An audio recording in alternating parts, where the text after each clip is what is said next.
কি বার বলো তো মনা? শুক্রবার। এই জুম্মার দিনটা মুসলিমদের জন্য বড় একটা স্পেশাল ব্যাপার। বেধর্মী মানুষটাও এটা স্বীকার করে, বলে যে দেখা যায় শুক্রবার আসলেই প্রত্যেক যুবক ছেলে বলুন কি বয়স্ক কি বাচ্চা সবাই খুব সুন্দর সুন্নতি লেবাস পরে মসজিদের দিকে যায়। কত সুন্দর তাদের রীতিনীতি। কেন এই জুম্মাটা কেন আমাদের জন্য স্পেশাল? কি কি ঘটেছিল এই শুক্রবারে সেই বিষয়ে আমি বলছি, খুব মন দিয়ে শুনুন। শুক্রবারে গড়লো জমিন আল্লাহ আমার, শুক্রবারে খোলা থাকে জান্নাতের দুয়ার, শুক্রবারে গড়লো জমিন আল্লাহ আমার, শুক্রবারে খোলা থাকে জান্নাতের দুয়ার। শুক্রবারে আদম নবীর আল্লাহ দিল হায়াত, শুক্রবারে কেঁদে নবী পাইল নাজাত, শুক্রবারে সারা দুনিয়া প্লাবনে ভাসে, শুক্রবারে জিবরাইল আমিন প্রথম ওহী নিয়ে দুনিয়ায় আসে, ইউনুস নবীর মাঝে খেলো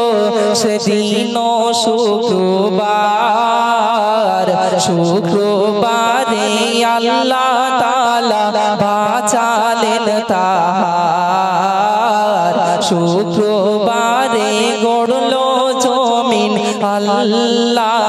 আমার, শুক্রবারে খোলা থাকে জান্নাতের দুয়ার। বলুন সুবহানাল্লাহ। শুধু তাই নয়, শুক্রবারে আরো কি ঘটেছিল শুনুন। শুক্রবারে ইব্রাহিম নবীর আগুন ফুল হলো, শুক্রবারে আয়ুব নবী সুস্থ হয়ে গেল, শুক্রবারে ইউসুফ নবীর বাঁচায় আমার আল্লাহ, শুক্রবারে দুনিয়ায় এলো ঈসা রূহুল্লাহ, শুক্রবারের ফজিলাত রয়েছে হাজার, শুক্রবারকে ভালোবাসেন পরওয়ারদিগার, শুক্রবারে গড়লো জমিন আল্লাহ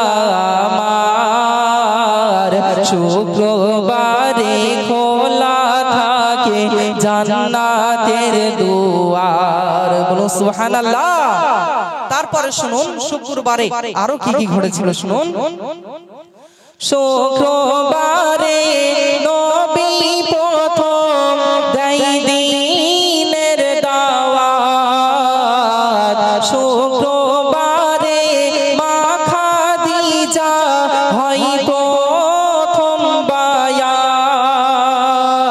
শুক্রবারে নবীর সাথে প্রথম যুদ্ধ হয়, শুক্রবারে মক্কা ছেড়ে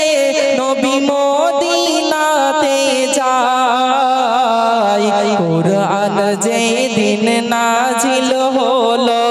সেদিন শুক্রবার, শুক্রবারের ফজিলাত আরো শোনাবো পরপর, শুক্রবারে গড়লো জমিন আল্লাহ আমার, শুক্রবারে খোলা থাকে জান্নাতের দুয়ার। সবে মিরাজের সময় চলছে, তো এই শুক্রবারে কি ঘটনা ঘটেছিল? শুক্রবারে দয়ার নবী মিরাজে গেল,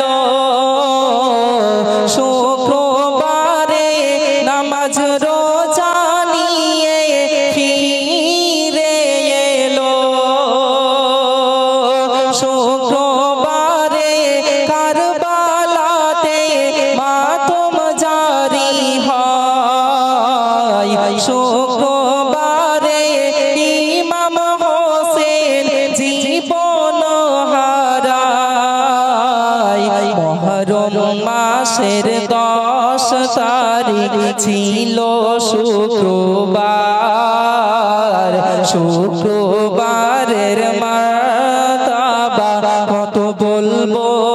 আমি আর। শুক্রবারে গড়লো জমিন আল্লাহ আমার। শুক্রবারে খোলা থাকে জান্নাতের দুয়ার। বলুন সুবহানাল্লাহ। শেষ ছন্দে কবি অতি সুন্দর কথা লিখলেন পবিত্র এই শুক্রবারকে নিয়ে। শুক্রবারে আল্লাহ দিল এমন ফাজিলাত। শুক্রবারে করবে বিচার হবে কিয়ামত। শুক্রবারে জমিন ফেড়ে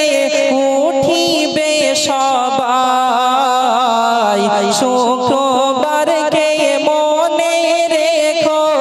ও মুসলমান ভাই। মরণ যেদিন হবে যেন হয় গো শুক্রবার।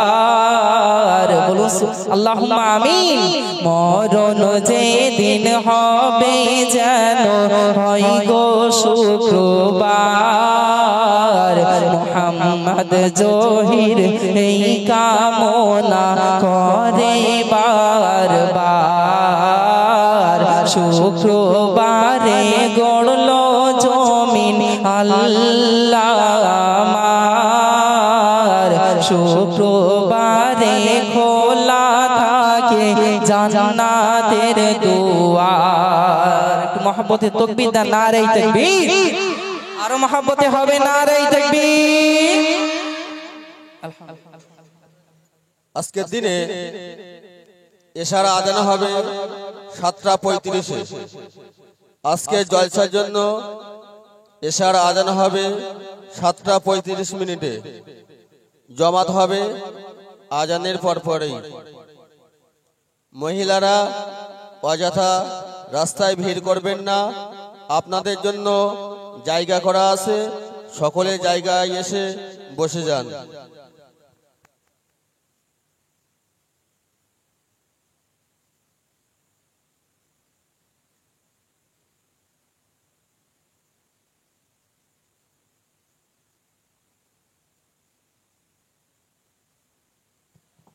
আলহামদুলিল্লাহ। তো এবার আমি পরবর্তী গজলে যাব।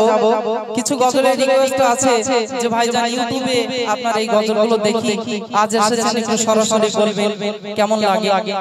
ইউটিউবে আপনারা শুনেছেন বিভিন্ন গজল, নবীদের জীবনী, আল্লাহর ওলিদের জীবনী, বিভিন্ন কথা, বিভিন্ন গজল আমার কণ্ঠে আপনারা শুনেন।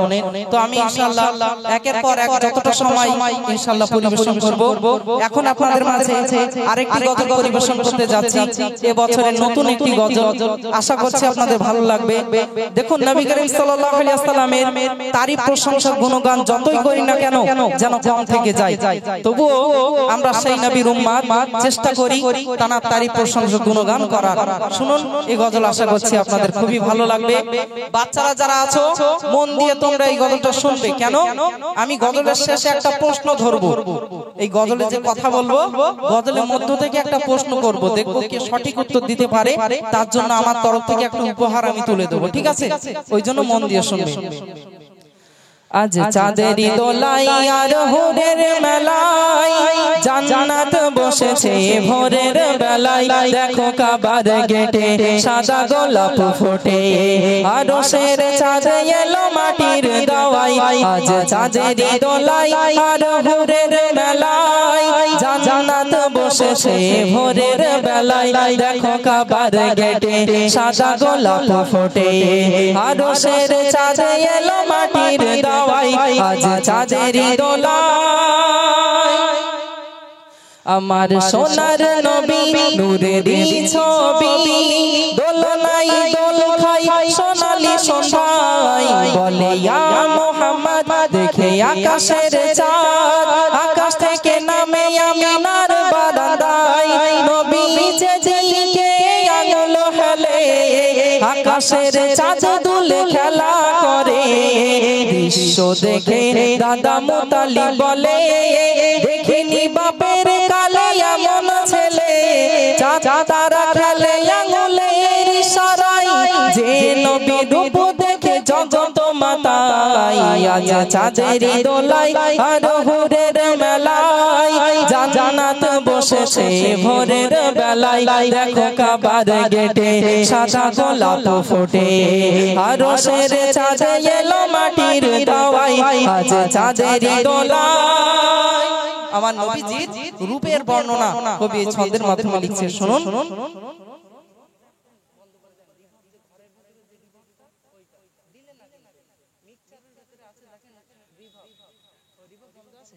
তো শুনুন,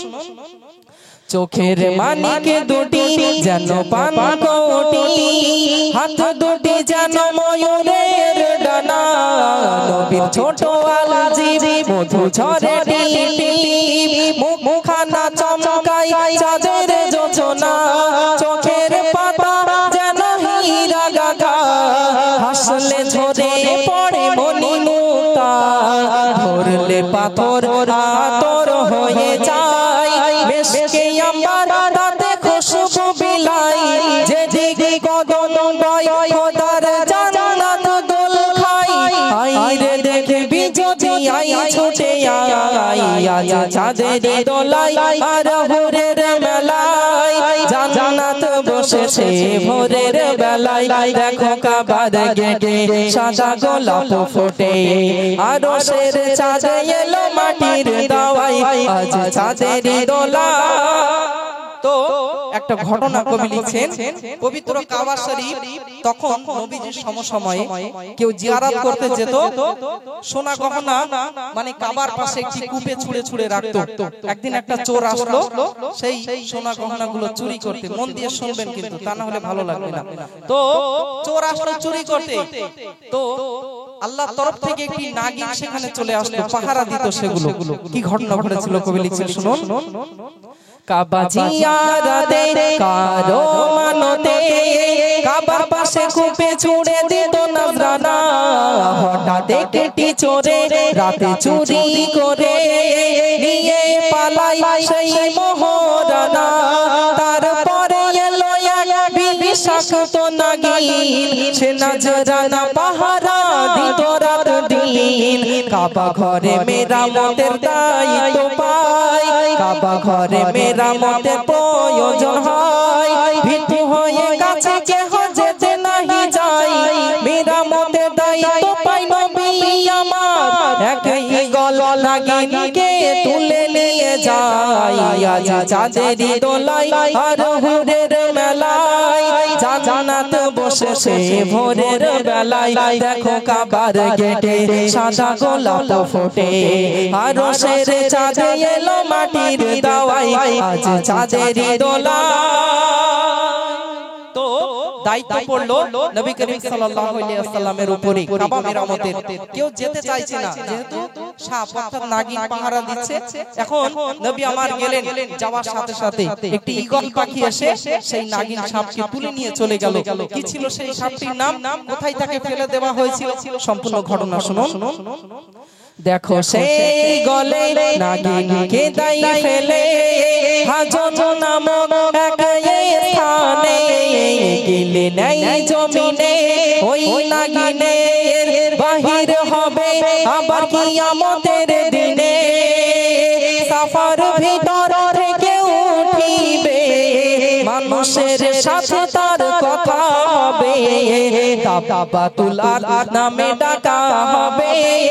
সব কিছু করতে পারে আমার রবে, সব কিছু ওসিলাই নবী মুস্তাফাই আদম গন্ধম যেমন খেলো হাই আজ চাঁদের দোলায় আর হুরের মেলায় জান্নাত বসেছে ভোরের বেলায় দেখো কাবার গেটে সাদা গোলাপ ফোটে আর রোশের চাঁদ এলো মাটির দাওয়ায় আজ চাঁদের দোলায়। শুনলেন পরিশেষে ঘটনা বলি নবী আমার তানার চাচার কাছে গেলেন দিন ইসলামের দাওয়াত দেওয়ার জন্য আহারে তানার চাচা তানার সাথে কি অসৎ ব্যবহার করেছিল শুনুন দেখো রাত গভীরে নবী দিন প্রচারে আবু জেহেলের বাড়িতে যাই ডাকে চাচা চাচা খুলে দেয় দরজা ভাতিজা আল্লাহর কথা শোনাই চাবুক দ্বারা এমনই আঘাত নিল পিঠের চামড়া নবীর উঠে এলো জমিনে লুটে যাই আর তড়পাই যন্ত্রণায় কাতরাই খুনে ভেসে যাই দিনকে কায়েম করে কত বেদনাই এ মেহানা সে নবীর প্রেমে পাগল হয় আজ চাঁদের দোলাই আর ভোরের মেলায় জান্নাত বসেছে ভোরের বেলায় দেখো খাবার গেটে সাদা গোলাপ ফোটে আর রোষের চাঁদ এলো মাটির দাওয়াই আজ চাঁদের দোলাই তাকবীর নারে তাকবীর মোহাব্বতে নারে তাকবীর আলহামদুলিল্লাহ শুনলেন একেবারে নতুন গজল না কোথাও এখনো শোনোনি এই গজল তো মন দিয়ে নিশ্চয়ই শুনেছো আমি প্রশ্নটা করি নাকি দেখি আমার ছোট্ট ভাই বোনেদের মধ্যে কে উত্তর দিতে পারে যার সঠিক হবে সে হাতটা তুলবে আমি ডেকে নেব তারপরে সঠিক হলে তাকে উপহারটা দেব বলো তো দেখি কাবা শরীফ মেরামতের দায়িত্ব পড়লো নবী করিম সাল্লাল্লাহু আলাইহি ওয়াসাল্লামের উপরে তো কেউ যেতে চাইছে না ভয় কেন সেই সাপটি আছে পাহারা দিচ্ছে সোনা গহনা তো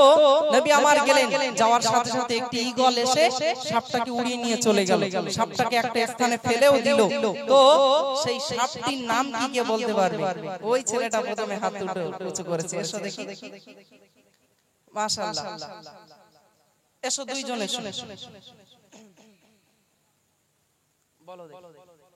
কাব্বাতিল আরদ আচ্ছা তুমি এসো তুমি দাঁড়াও কাব্বাতিল আচ্ছা তুমি বললে কাব্বাতিল কাব্বাতিল আচ্ছা এই ছেলেটার একটু ধারে কাছে গিয়েছে তোমার হলো না ঠিক আছে হবে দাব্বাতুল আরদ তো এই ছেলেটা দাব্বাতিল আরদ এরকম বলেছে তাই তো তুমি বলেছে কাব্বাতিল আরদ তো সঠিক হয়েছে এই ছেলেটার অর্থাৎ এই ছোট ভাইয়ের তুমি বসো মানা অসংখ্য ধন্যবাদ সে বলেছে এদিকে এসো আমি তোমাকে একটা উপহার দিয়ে দেই তুমি চেষ্টা করেছো এসো আলহামদুলিল্লাহ আমি দুই ভাইকে উপহার দেব তোমার নামটা কি আরিফুল্লাহ নাম মনিরুজ্জামান আচ্ছা কোথায় বাড়ি অসংখ্য ধন্যবাদ ইমরান হাসান আলিম মোল্লা এই গ্রামের বাড়ি আচ্ছা এই উপহারগুলো তোমাদের জন্য এটা তোমার যাও দোয়া করি তোমরা অনেক বড় হও একবার তাকবীর দান তো নারে তাকবীর আর মুহাম্মদে দান নারে তাকবীর আলহামদুলিল্লাহ এরপর আমি আবারো আসবো ঘটনা গজল আপনাদেরকে শোনাবো একটা করে ঘটনা বলবো একটা করে উপহার দেব শুধু মন দিয়ে শুনতে হবে তাহলে আপনারা ইনশাআল্লাহ উত্তর দিতে পারবেন বাচ্চাদের কথা বলছি তো চলুন আমি একটা ছোট্ট করে বাচ্চাদের সাথে একটু গজল বলে নিই নাকি গজল বলবে তো আমার সাথে তোমাদের জানা শোনা কোনো গজল বলবো যাতে তোমাদের বলতে সুবিধা হয় তেমন কি গজল আছে মনের ঘরেতে রেখেছি যারে গজল জানো তো তোমরা ঠিক আছে প্রথম দুই লাইন আমি বলছি ছোট ছোট করে তোমরা গাইবে মাঝখানে আমি গাইবো ঠিক আছে বলো তো দেখি আমার মনের ঘরেতে জোর করে বলতে হবে আমি একা বললে এত জোর হচ্ছে তাহলে সবাই যদি সুর দিয়ে বলো কত জোর হবে আমার মনের ঘরেতে দো জাহানের বাদশা নবী দো জাহানের বাদশা নবী আমার দয়ার নবী রে আমার দয়ার নবী রে দো জাহানের বাদশা নবী কামলি वाला রে দো জাহানের বাদশা নবী কামলি वाला রে ওরা যদি ডানাওয়ালা পাখি হতাম ওই মদিনা দেখার লাগি উড়ে যেতাম ওরা যদি ডানাওয়ালা পাখি হতাম ওই মদিনা দেখার লাগি উড়ে যেতাম হৃদয় জুড়ে দেখতাম আমি হৃদয় জুড়ে দেখতাম আমি নয়ন ভরে দো জাহানের বাদশা নবী কামলি वाला রে দো জাহানের বাদশা নবী আমার মনের ঘরেতে দো জাহানের বাদশা নবী আমার দয়ার নবী রে আমার দয়ার নবী রে দো জাহানের বাদশা নবী কামলিওয়ালা রে দো জাহানের বাদশা নবী কামলিওয়ালা রে আদি পিতা আদম যখন মুসিবতে পড়ে ওদের নবীর ওসিলাতে আল্লাহ কবুল করে আদি পিতা আদম যখন মুসিবতে পড়ে ওদের নবীর ওসিলাতে আল্লাহ কবুল করে সাকারাতের বিছানাতে সাকারাতের বিছানাতে দেখা দিও রে তো জাহানের বাদশা নবী কামলিওয়ালা রে লাস্ট চান্স কিন্তু ফাইনাল একেবারে ফাইনাল পরীক্ষা ভালো করে দিতে হয় তো এখন ফাইনাল পরীক্ষার সময় চলছে না তো এই রকম ফাইনাল চান্স উচ্চ আওয়াজে সবাই মিলে নবীকে যে কত ভালোবাসো সেইভাবে বলো আমার মনের ঘরেতে দো জাহানের বাদশা নবী দো জাহানের বাদশা নবী আমার দয়ার নবী রে দো জাহানের বাদশা নবী কামলিওয়ালা রে দো জাহানের বাদশা নবী কামলিওয়ালা রে নারে তাকবীর মাশাআল্লাহ কত সুন্দর তোমরা গাইছো আমাদের আনার প্রয়োজন ছিল না গ্রামে তো বড় বড় শিল্পী সব বসে আছে মাশাআল্লাহ খুব সুন্দর কমিটি ভাইরা কিছু গজল লিখে লিখে পাঠিয়েছেন আমার ইউটিউবে গাওয়া যে সমস্ত গজল আপনারা শুনেন তেমন গজল থেকে একটি গজল বলতে বলেছেন মা তুমি কেমন আছো অন্ধকার কবরে আহারে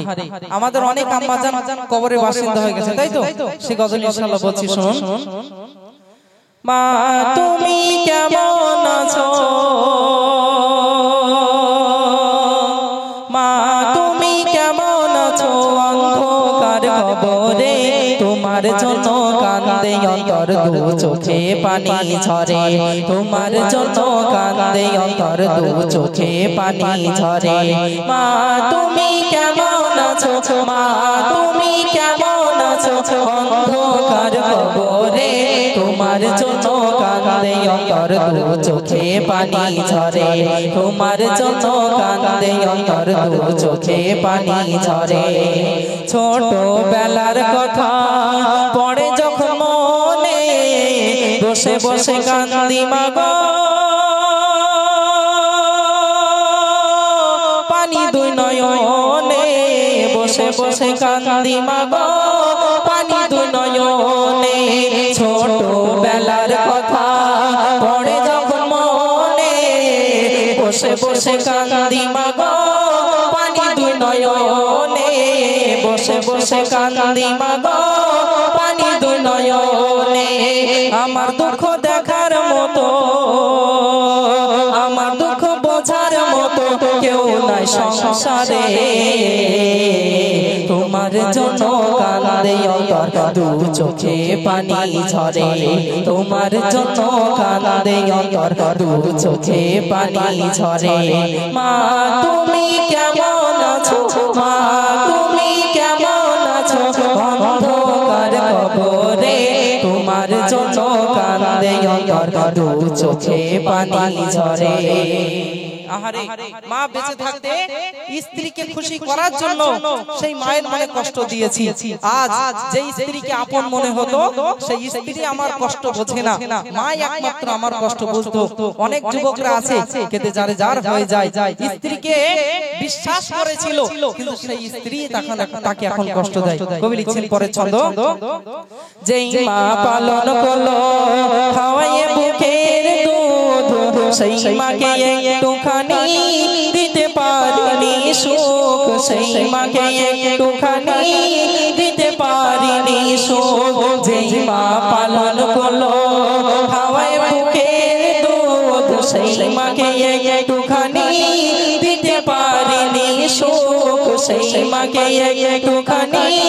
দিতে পারিনি সুখ সোয়ায়ে দিলাম মাকে সোয়ায়ে দিলাম মাকে কহিল করে তোমার জন্য কান্দে অন্তর দু চোখে পানি ঝরে তোমার জন্য কান্দে অন্তর দু চোখে পানি ঝরে খোকা বলে আমায় যখন ডাকি তোমায় দুঃখ কষ্ট যত আছে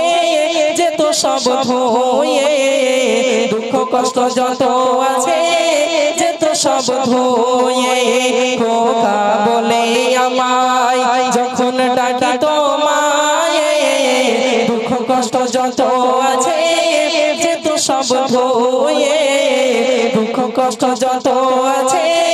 যে তো সব ধোয়ে জীবন কাটায় জীবন কাটায় মায়ের স্মৃতি ধরে তোমার জন্য কান্দে অন্তর দু চোখে পানি ঝরে শেষ ছন্দ শুনুন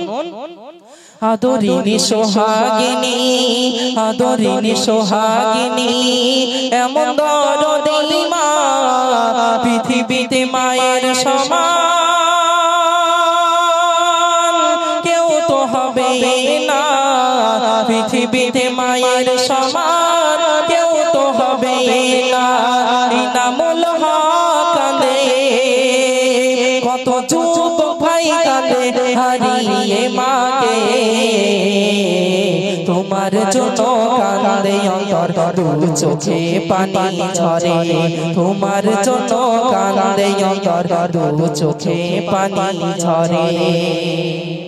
চলে যাচ্ছি পরবর্তী গজল যে গজল লিখে পাঠিয়েছেন 5 ওয়াক্ত নামাজ কেন ফরজ হলো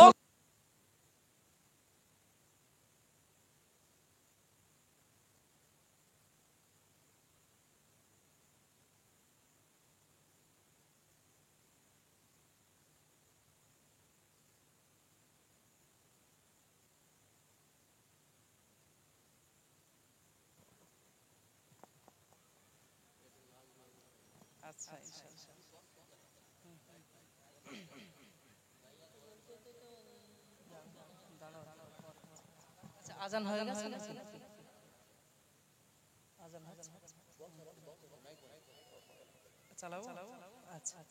ঠিক আছে তো যে গজলটি বলছিলাম আমাকে লিখে পাঠিয়েছেন যে নামাজ এই যে নামাজ আমরা পড়ি 5 ওয়াক্ত নামাজ এই নামাজ কেন পড়তে হয় কিভাবে এসেছিল এই নামাজ কিভাবে উম্মতে মুহাম্মাদির জন্য ফরজ হলো এই নামাজ আপনারা জানেন মেরাজের রাতে নবী আমার গেলেন আল্লাহর সাথে দিদারে তো নবী আমারকে উম্মতে মুহাম্মাদির জন্য আল্লাহ পাক সর্বপ্রথমে কত ওয়াক্ত নামাজকে ফরজ করেছিলেন একটু বলুন জি 50 ওয়াক্ত নামাজ যে নামাজ আমরা 5 ওয়াক্ত পড়ি এই নামাজ 50 ওয়াক্ত ফরজ করা হয়েছিল নবী আমার খুশি মনে সেই নামাজ নিয়ে ফিরে আসেন প্রতিমধ্যে মুসা নবীর সাথে দেখা মুসা নবী বলছেন ইয়া রাসূলুল্লাহ ইয়া হাবিবাল্লাহ আপনি তো আল্লাহ পাকের সাথে দিদারে গেলেন আল্লাহ পাক আপনার উম্মতের জন্য কি হুকুম দিল নবী আমার বললেন 50 ওয়াক্ত নামাজকে ফরজ করেছেন তখন মুসা নবী বললেন আমার উম্মত সবাল থাকা সত্ত্বেও মন দিয়ে শুনবেন কিন্তু তা না হলে ভালো লাগবে না সবাল থাকা সত্ত্বেও 2 ওয়াক্ত নামাজ ঠিকভাবে আদায় করতে পারতো না আপনার উম্মত অত্যন্ত দুর্বল হবে ইয়া রাসূলুল্লাহ ইয়া হাবিবাল্লাহ তারা কিভাবে 50 ওয়াক্ত নামাজ আদায় করবে যদি আপনি আল্লাহ পাকের কাছে ফিরে গিয়ে এই যে নামাজের ওয়াক্তের সংখ্যা কমানোর কথা বলেন নবী আমার ফিরে গেলেন 5 ওয়াক্ত করে কমে দিচ্ছে আল্লাহ পাক কমতে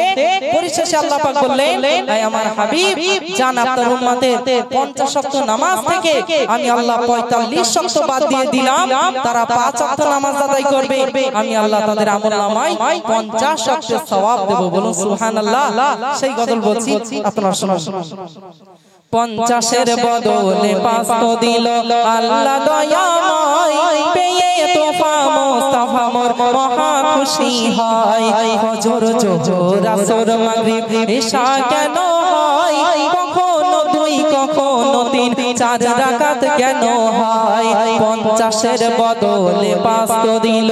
আল্লাহ দয়াময় পেয়ে তোফা মুস্তাফা মোর মহা খুশি হয় ফজর জোহর আসর মাগরিব ইশা কেন হয় কখনো 2 কখনো 3 4 রাকাত কেন হয় বাচ্চারা খুব মন দিয়ে শুনবে আমি শেষে কিন্তু একটা প্রশ্ন ধরব এই নামাজের বিষয়ে একটা উপহার দেব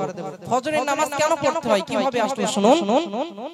গন্ধম খাওয়া আদম হাওয়া শুকরিয়া জানাই আল্লাহ বলে মিললে যে 4 রাকাত পড়তে হয় আল্লাহর নামে 2 রাকাত পড়ো বাবা মার নামে 2 রাকাত কিন্তু 2 রাকাত নামাজ পড়ে আদম যে চুপচাপ তার কারণ বাবা মা তাদের ছিল না তাই পড়ে 2 রাকাত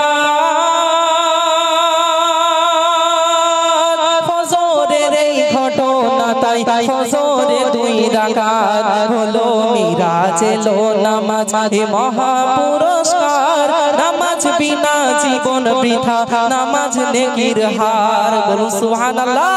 নামাজ বিনা জীবন বৃথা নামাজ নেকির হার 50-এর বদলে 5 তো দিল আল্লাহ দয়াময় পেয়ে তোফা মুস্তাফা মোর মহা খুশি হয় ফজর যোহর আসর মাগরিব ঈশা কেন হয় কখনো 2 কখনো 3 4 রাকাত কেন হয় ফজর শুনলেন এরপরে আসে কোন নামাজ জোহরের নামাজ কত রাকাত ফরজ বাচ্চারা বলো একটু 4 রাকাত ফরজ এই নামাজ আমরা কেন পড়ি কিভাবে আসলে এই নামাজ শুনুন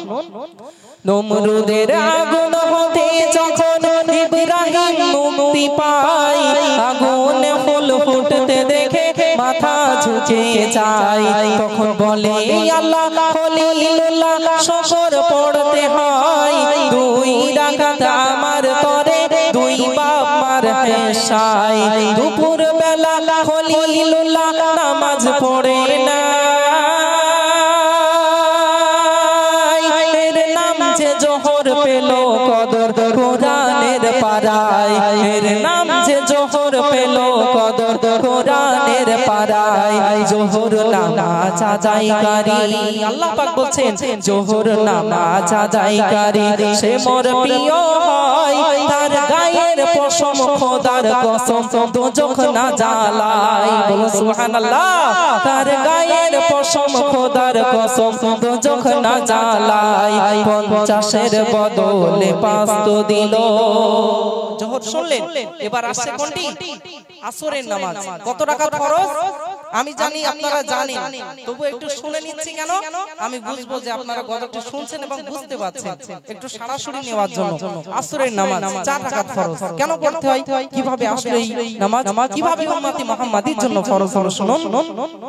40 দিন মাছের পেটে ছিল ইউনুস নবী মুক্তি দিয়ে বলে খোদা নামাজ পড়ে নিবি খোদার নামে 2 রাকাত বাপ মার তখন 4 রাকাত নামাজ পড়ে ইউনুস শুকরিয়ার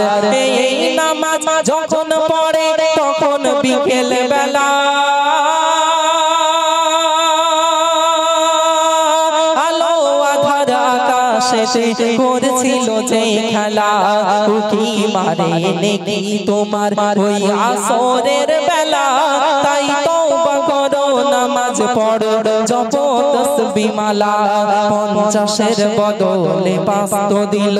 আল্লাহ দয়াময় পেয়ে তোফা মুস্তাফা মোর মহা খুশি হয় ফজর যোহর আসর মাগরিব ঈশা কেন হয় কখনো 2 কখনো 3 4 রাকাত কেন হয়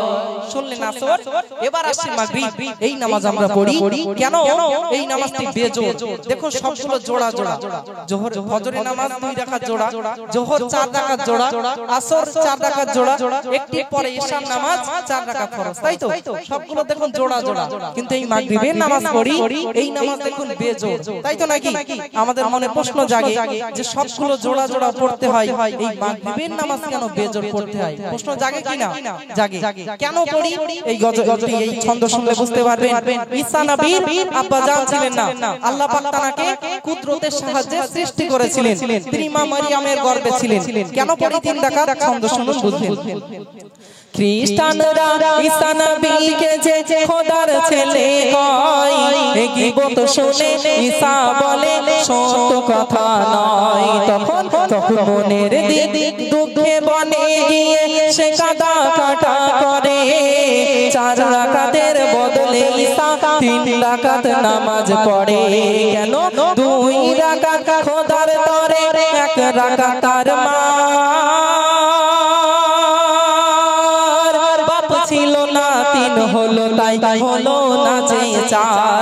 সুবহানাল্লাহ। এই নামাজ যখন পড়ে তখন যে মাগরিব, শোনো রে এতিম বাপের স্নেহ দেবে পড়লে মাগরিব, 50-এর বদলে 5 তো দিল।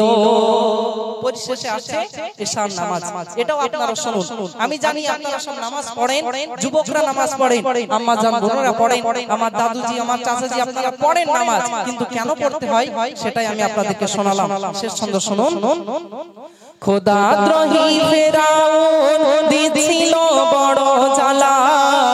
আল্লাহ বলে মুসা নবী দেশ ছেড়ে তুই পালা। তখন মুসা নীল দরিয়ায় লাঠি মারে, দরিয়া হলো পার, ও পারেতে মুসা ওঠে ডোবে ফেরাউনের ঝাঁক। আর পারে যখন উঠল মুসা তখন ছিল এশা, লাঠি তুলে মুসা পড়ে 4 রাকাতের এশা, লাঠি তুলে মুসা পড়ে 4 রাকাতের এশা। এশার নামাজ এত মহৎ এত ফজিলাত, আল্লাহ পাক বলছেন এশার নামাজ এত মহৎ এত ফজিলাত, 4 রাকাত পড়লে এশা সারা রাতের ইবাদত। বলুন সুবহানাল্লাহ। 50-এর বদলে 5 তো দিল আল্লাহ দয়াময়, পেয়ে তোফা মুস্তাফা মহা খুশি হয়। ফজর যোহর আসর মাগরিব এশা কেন হয়, কখনো 2 কখনো 3, 4 রাকাত কেন হয়?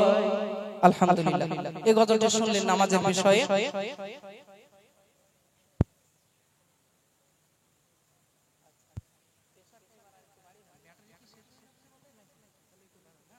কমিটি ভাইদের আরেকটা রিকোয়েস্ট এসেছে, হাজারো ব্যথা বেদনার পর এই গজলটি বলছি, আপনারা খুব মন দিয়ে শুনুন।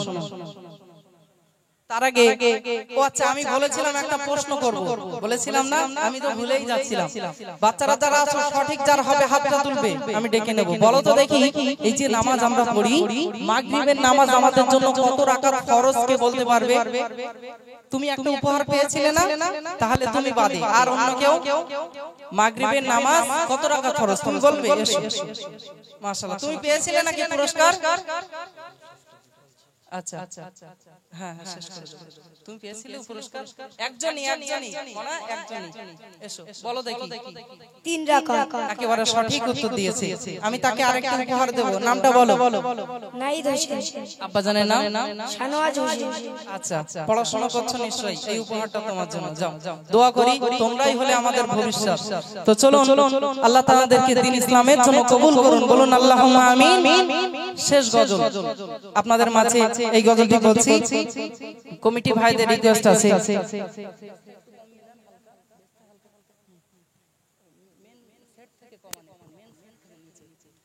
হাজারো ব্যথা বেদনার পরে ফিরে আসনি তুমি আপন ঘরে, হাজারো ব্যথা বেদনার পরে ফিরে আসনি তুমি আপন ঘরে। দিনের আলো তুমি ছড়িয়ে দিতে, দিনের আলো তুমি ছড়িয়ে দিতে, চলে গেলে মদিনায় মক্কা ছেড়ে। রাসূল তোমাকে ভুলি আমি কেমন করে, রাসূল তোমাকে ভুলি আমি কেমন করে, রাসূল তোমাকে ভুলি আমি, রাসূল তোমাকে ভুলি আমি কেমন করে, বলো কেমন করে, রাসূল তোমাকে ভুলি আমি কেমন করে, রাসূল তোমাকে ভুলি আমি কেমন করে। খেয়ে না খেয়ে দিন প্রচারের কাজে তুমি নিজে বিলিয়ে দিলে,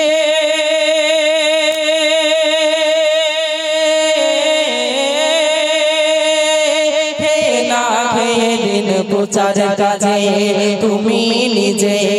বিলিয়ে দিলে। তায়েফের কাফেরেরা চিনল না সে আলো, তায়েফের কাফেরেরা চিনল না সে আলো, ছেলেদের পিছুলে নিয়ে দিল পাথরের আঘাতে ক্ষত বিক্ষত হয়ে সারা শরীর থেকে রক্ত ঝরে দিনের আলো তুমি ছড়িয়ে দিতে দিনের আলো তুমি ছড়িয়ে দিতে চলে গেলে মদিনায় মক্কা ছেড়ে হে রাসূল তোমাকে ভুলি আমি কেমন করে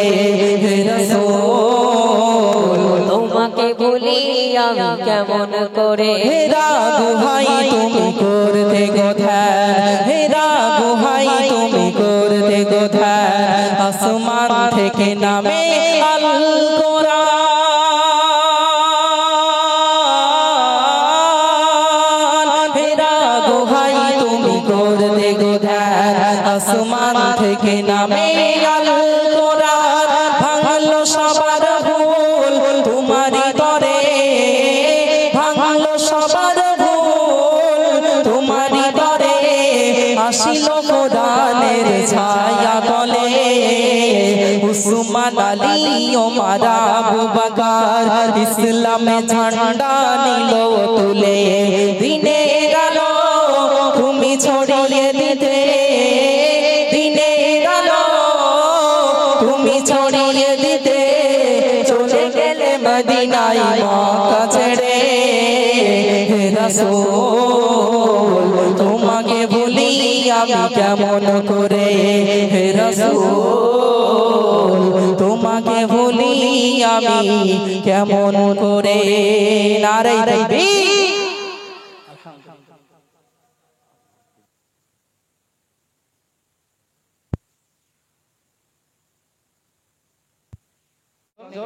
আমি এর পরবর্তী গজলে চলে যাব মাকে নিয়ে একটি গজল বলবো বাচ্চারা তোমরা যারা আছো মাকে কে কে ভালোবাসো একটু হাত তোলো তো দেখি মাশাআল্লাহ সবাই মাকে ভালোবাসো তো মা একটা কাজ করতে বললে করো তো তোমরা মাশাআল্লাহ খুব ভালো হাত নামাও আমি এই মাকে নিয়ে এই গজলটি বলছি এবছর নতুন গজল আপনারা ধীরে স্থির ভাবে মনোযোগ সহকারে শ্রবণ করুন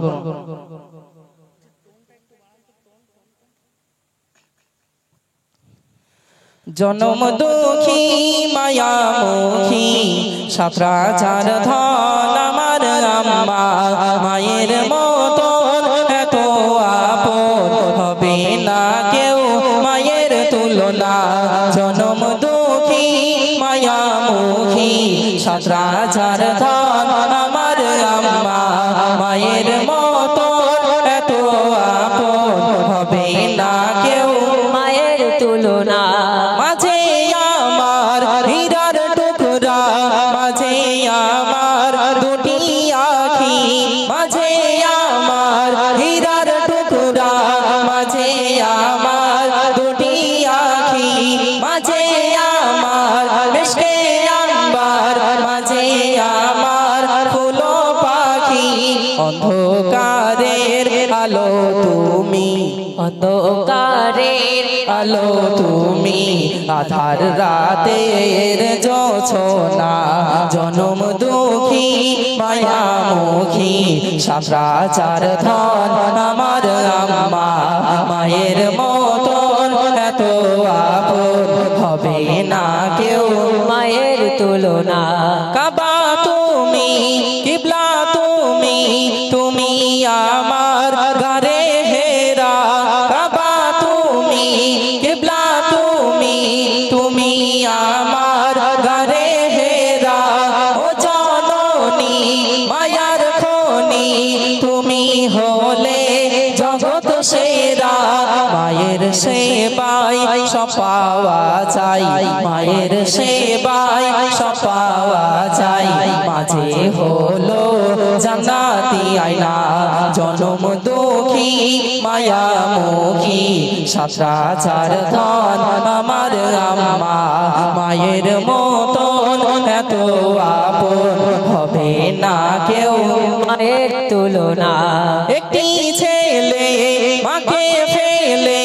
হজ করিতে যাই মদিনা একটি ছেলে মাকে ফেলে হজ করিতে যাই মদিনা মানাই রাজি সে মাওলানা চোর বানিল সাজা পেল চোর বানিল সাজা পেল চোখ তুলে নেই দেখো না জনম দুঃখী মায়ামুখী ৭,০০০ ধন আমার আম্মা মায়ের মতন এমন আপন হবে না কেউ মায়ের তুলনা মায়ের মতো আপন কেউ হবে বলে মনে হয় হবে না কিন্তু মা ছাড়া এই দুনিয়ায় কেউ বা আমাদেরকে এত ভালোবাসে আহারে 10 মাস 10 দিন গর্ভে ধারণ করলো কত কষ্ট কত ব্যথা বেদনা সহ্য করলো আজ নিজে ভালো না খেয়ে নিজে ভালো না পড়ে আমাদের খুশির জন্য সুখের জন্য সর্বস্ব আমাদেরকে দিয়ে কবরে চলে গেল অনেকেই আছে মা যখন দুনিয়ায় বেঁচে থাকতো মায়ের সাথে সৎ ব্যবহার করেনি মা যদি বলতো বাবা তুমি তো খোলাপোতার বাজারে যাচ্ছ খোকা আমার পেটে গ্যাসের যন্ত্রণা হচ্ছে একটা ট্যাবলেট এনো আমার শরীরটা অসুস্থ লাগছে একটু ট্যাবলেট এনো আমরা অনেক যুবকরা এমনও আছি বাজারে গিয়ে স্ত্রীর সুখের জিনিস নিয়েছি সন্তানের খুশির জিনিস নিয়েছি বাড়িতে এসে স্ত্রীর ভয়ে মাকে বলেছিলাম মা তোমার সেই ওষুধটা আনতে আমি ভুলে গেছি মা বলে আমরা আরামের বিছানায় ঘুমাতাম যে মা 10 মাস 10 দিন গর্ভে ধারণ করে নিজে মানে বাচ্চার কষ্ট লাগলেই যেন তানার কষ্ট লাগতো আর সেই মা বাইরে বারান্দায় এই প্রচন্ড ঠান্ডায় একটা সামান্য কাঁথা নিয়ে ঠক ঠক করে কাঁপতে থাকে গ্যাসের যন্ত্রণায় ছটছট করতে থাকে আহারে সেই মাকে একটু মায়ের কাছে ক্ষমা চেয়ে নেব সে সময় সুযোগ আমরা পাইনি মা আমার চলে গেছে আমরা নিজে সেই মাকে দাফন করে এসেছি জানি না মা আমার কি হালাতে আছে মনে হয় আজ যদি মায়ের চাঁদ মুখটা দেখতে পেতাম মাকে মা বলে ডাকতে পারতাম কলিজা ঠান্ডা হয়ে যেত যাদের পিতামাতা বেঁচে আছে খবরদার যেন আমরা পিতামাতার সাথে অসৎ ব্যবহার না করি দাঁত থাকতে যেন আমরা দাঁতের কদর বুঝি শেষ ছন্দ কবি লিখছেন শুনুন একলা ঘরে দেখে তোমারে ঘুরছি আমি ভবের হাটে একলা ঘরে দেখে তোমারে ঘুরছি আমি ভবের হাটে কোথায় আছো মাগো তুমি ভেবে আছি বুক যাই ফেটে মেহান্নান বড় অসহায় মেহান্নান বড় অসহায় দুনিয়ায় নেয়া বাবা জনম দুঃখী মায়ামুখী ৭,০০০ ধন আমার আম্মা মায়ের মতন এত আপন হবে না কেউ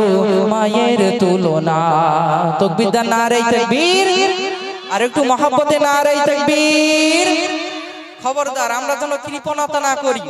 একটু আল্লাহ ধনী আল্লাহ বড় আল্লাহ মহান এটা যেন উচ্চ স্বরে বলি যে আল্লাহ আমাদেরকে সুস্থ রেখেছেন তাই তো নাকি এখন যদি যাই বদরতলা হসপিটালের বেডে অনেকে শুয়ে আছে কি নেই আছে না অনেক মানুষ বদরতলার বেডে শুয়ে আছে আল্লাহ তো তাদের থেকে আমাদেরকে কত সুস্থ রেখেছেন তাই তো নাকি আল্লাহ চাইলে আমাদেরকে বদরতলার বেডে শুয়ে রাখতে পারতেন না পারতেন তবুও এতই ভালোবাসেন এই জান্নাতের বাগানে বসালেন শরীরটা সুস্থ রাখলেন সেই আল্লাহ মহান আল্লাহ বড় আমরা যেন একটু উচ্চ স্বরে মহব্বতের সাথেই বলি মাঝে মাঝে আমি সুবহানাল্লাহ বলতে বলবো বাচ্চারা একটু জোর করে মহব্বতের সাথেই বলো তো এবার পরবর্তী গজলে চলে যাচ্ছি বেকার সময় নষ্ট করতে পছন্দ করি না যত সময় আছি একের পর এক আপনাদেরকে শোনানোর চেষ্টা করছি আপনারা শুনুন